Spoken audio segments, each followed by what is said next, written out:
Hi, so in this episode, we're going to look at this problem of computing all permutations of a given string. And this problem will lay the foundations of what are known as a body of algorithms called backtracking, and we'll see how that comes about. So let's say you have a very simple string like A, B, C, and you want to compute all the permutations of the string, and you want to represent these permutations in a solution vector, which is represented by this array. And the candidates, of course, are the original string ABC, ACB, BAC, BCA, CAB, and CBA. Now, it's pretty straightforward to count these. They're 6 in number, and we do know the standard formula to count how many would this be, and that's n factorial, which is 3 factorial, which is 6. But we don't have to remember that. You don't have to actually remember that because the heuristic or the way to compute that is it's pretty simple. You have 3 characters in the string. The first place, so to speak, can be occupied by 3 candidates, and once that place has been taken, the following space can be occupied by 2 candidates, and once those 2 spaces have been taken, the last can be computed by 1 single candidate. So this, if you multiply these, it comes to 6. So you don't have to necessarily remember this n factorial formula. But how many, you can have a closed form answer to how many candidates can there be to this problem of computing all the permutations of the string. But how do you write an algorithm for that? Now, a very, very naive way of approaching this problem, would be something like writing a nested loop, or rather 3 nesting, with 3 nestings. So you could have, let's say at the top level, you can have a loop like for I in a vector with these 3 characters, and I'm writing pseudocode, of course, here. Print I. You can have another level listings, for j in the same vector, and you can write print j if I is not equal to j for k in the same vector, and you can write print k if I is not equal to k and j is not equal to k. Now, if you think about this for a little while, you know that this will work. This will give you the solution that we just looked at. But is this the optimal way of doing it?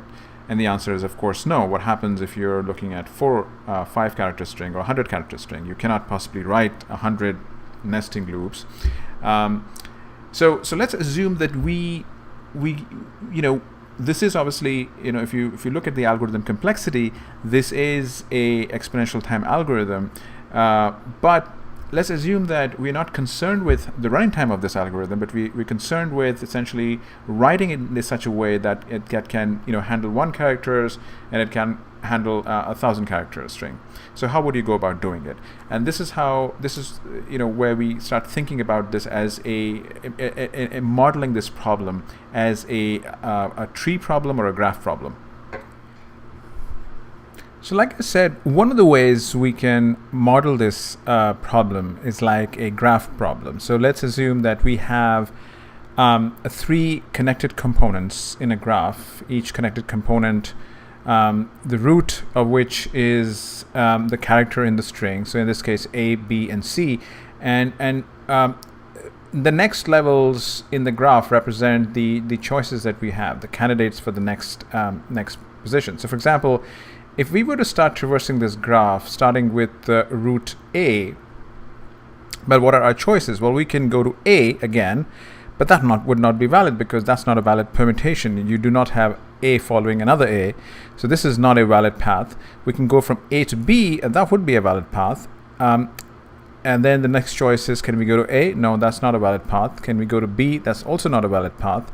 Can we go to C? Well, yeah, that's a valid path. So A, B, and C is a valid permutation, and we can record it in our solution vector as so. Now that we're in C, we can go back at B, and we have exhausted the other possibilities. So we go back at A. We've already exhausted the the sibling A, so we go to the other sibling, which is C here. Well, A followed by C is a valid permutation, so we record this as A and C here. After C, we see, okay, A no longer a valid permutation. B, yes, B is a valid permutation, so we can essentially choose this as a permutation as well. So ACB is a valid permutation. Similarly, we can move to the second connected component, which is B, and traverse the graph in a a depth first search sort of manner. So you go from B, you go to A, and that's valid. From A again, you can go to A, but that's not valid. You come back to A, go down to B, that's also not valid. Then you go back to C, and that's valid. So this BAC becomes a valid permutation that we can then record in our solution vector. So what is very clear here is that we are modeling this permutation problem as a graph problem with 3 connected components, and then we're doing depth first search. Well, that's simple enough, but notice what we're also doing is deciding whether a permutation or essentially is a valid permutation, and we are not. There are 3 levels in this tree. We're not really waiting to go all the way to the 3rd level, which is a leaf, to determine whether we've made the right choice. So for example, if we start with A and we traverse A, we immediately know this is not the path to pursue. So there's no point for us to go to the next level to decide whether we should consider the other characters, because A followed by A is not a valid permutation and can never be a valid permutation. So this essentially, so what we're doing here is we're doing a depth first search, but we're doing a smart form of depth first search that is helping us achieve our ends. The end goal here is not to do an exhaustive depth first search of this graph, but to essentially identify the permutations. So certain paths are acceptable and certain paths are not acceptable. So how do we now that we've modeled this as a 3 connected components, how do we model this as an algorithm? So one of the interesting aspects of this problem is that if you look at a smaller problem, let's say we've been looking at this example in which the string has 3 characters. Now let's assume that the string has 2 characters, which is let's say just A and B. Well, in this case, the permutations are AB followed by BA. Now let's say we introduce a 3rd character, C. Well, in the case of C, well, what might be the permutation? Well, I can place C before A and B, or I can place C in the middle of A and B, or I can place C towards the end, right? Similarly, for the B and A combination, I could take C and put it in the front, so CBA. I can put it in the middle, which is BCA, or I could put it in the end, which is BAC. Sorry about that. So as you can see, this is kind of like intuitively pointing us in the direction of a recursive solution, which is, if we knew the solution of a smaller problem, then we can use that solution to solve a bigger problem, which is fundamentally what recursion is all about. And so let's model this this graph problem as a recursion, because here we have some intuition that this can be solved. Intuitively, you also know that depth first search can be expressed as a recursive algorithm. So I'm going to call this algorithm with the word explore, and I'll now I like to use the word explore because I just find it easier and more intuitive to think about it as an exploration of this tree. We can call it DFS. We can call it permute. You can call it whatever I want. I just find it a little bit more intuitive when I call it explore. So what are we exploring here? Well, we're exploring this string that's been given to us, which is ABC in this case, and we're interested in arriving at a bunch of solution vectors, and the solution vector I would like to represent as a character array. And since it's an array, I'll have to know its size. And so what I'd like to do is every time I enter this function, the solution vector, like in here, represents a partially filled solution vector. And when the solution vector is full, then I have to think about whether that's the right solution or not. But basically, let's use the counter k here to represent the position within the solution vector. So the values could be 0, 1, and 2. Now notice that when k is equal to the length of the string, and that's when I know that I've arrived at the right answer. But regardless, initially the solution vector is obviously empty, and the k is 0, which means that I have not traversed this tree. And what I need to do is, given s, which is the start of the string, I need to find out what are the different candidates to explore. So obviously, in the very beginning, you've got A, B, and C are the three candidates. So my first order of business is to see, well, what are the potential candidates? What are the candidates? I will write some method called getCandidate. I will give it the string and the current solution vector and where I'm at. And I'd like to know what are, given k is equal to 0, which means I've explored nothing, and the solution vector, which is at this point empty, and a string called ABC. Well, what are the candidates? Well, the candidates intuitively are very clear. Like I said, the candidates are A, B, and C. Now, what I'd like to then do is that for each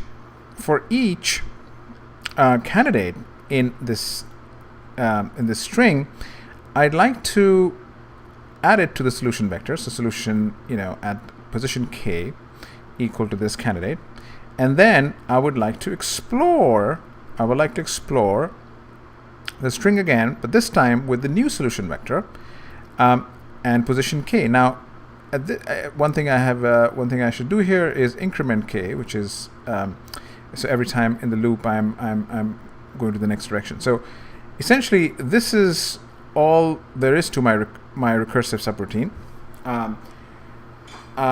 Now, obviously, this is a recursion, so I need some kind of a base case. So I would is going to be length of the string, okay, is equal to the solution vector length, which is essentially k, or k plus 1 to be accurate. Then I will print the solution vector and return. Now, why am I doing that? Well, remember that when we were traversing this graph like a depth-first search, we were quite picky. Picky meaning that we would start from A, and then we would go to another A here on the left, and if this obviously was not a correct candidate, we would simply not proceed further. So the fact that we have successfully ever able to populate the solution vector means that we have arrived at one of the solutions, because if the length of the solution vector is not equal to the length of the string, that means that we've either incomplete or we're going to abandon the solution. So let's actually go through this recursion algorithm and see why this works. So at the beginning, you have a string which is A, B, C in this case. You have an empty solution vector. And k is equal to -1, which is the starting value, and you make this check: is the length of the string equal to k plus 1, which is 3 equal to 0? Obviously not. So you proceed further. You increase the value of k. So in this case, the k value becomes 0. You find the candidates. For position k, which is 0. But what are the position candidates for position 0? Well, these A, B, and C are the three candidates for k is equal to 0.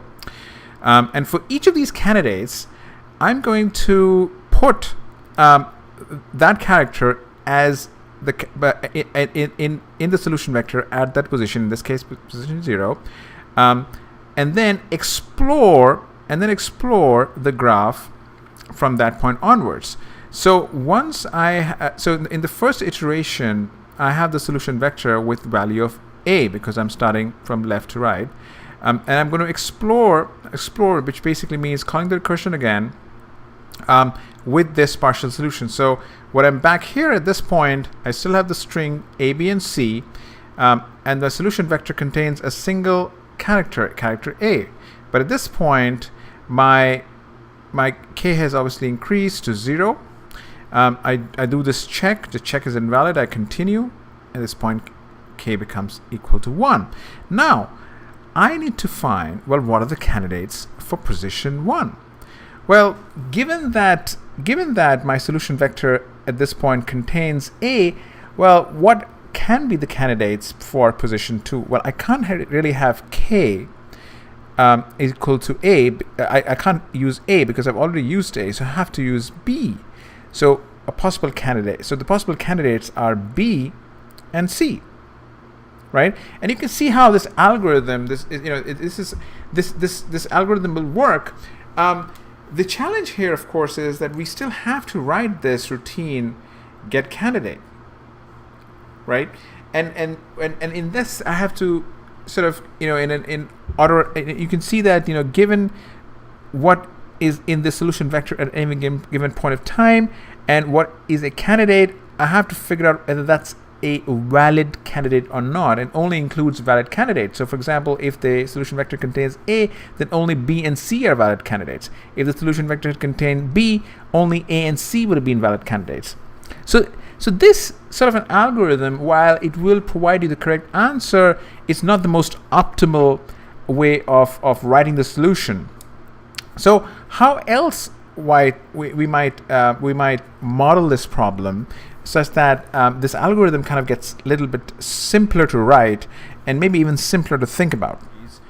Let's now think of this problem like a graph which is a complete graph in a way that every vertex is connected to every other vertex. So A is connected to B, and A is also connected to C, B is connected to C, it's also connected to A, and B is also connected to C. So this is a graph in which every vertex is connected to every other vertex. Now, how might we traverse this graph to arrive at our solutions? Well,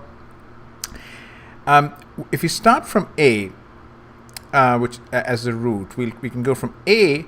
The choices are we can go from A to B or we can go to A to C. Both are valid choices in terms of our solution. Well, let's start with B. From that point, we can either come back to A, but that's not a valid choice, or we can go to C. And then at this point, the length of a solution is equal to the size of the string, which means that we've arrived at the right answer.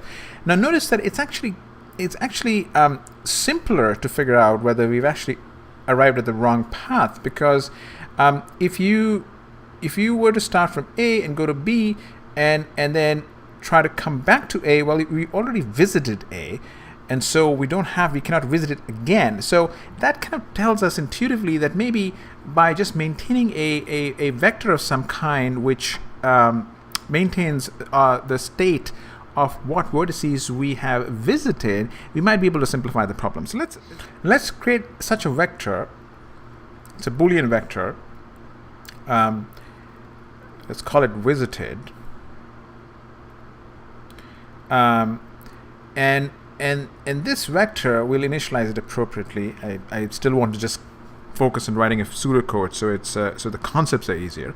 Now, we'll still kind of call our routine explore. We have a string s, which is ABC, and we have the solution. And let's keep the solution also, for the sake of simplicity, as some kind of a string that we'll expand upon. Again, this is pseudocode.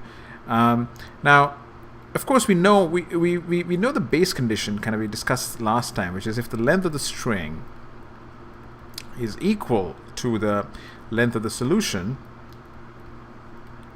then we know that we've arrived at the answer, and we simply print the solution and end the recursion. But if not, then essentially we explore all the candidates. So in this case, we explore all the possible candidates if I is less than string length I plus plus. And at this point, we see, well, okay, have we visited that particular character? And here you'll sort of do your, if you're writing Java, you'll have to sort of do the tricks here to sort of figure out whether the Boolean applies or not. So I'll leave that as an exercise. But if we have visited that character before, well, if we have not visited, that character before, then we'd mark that character as visited is equal to true.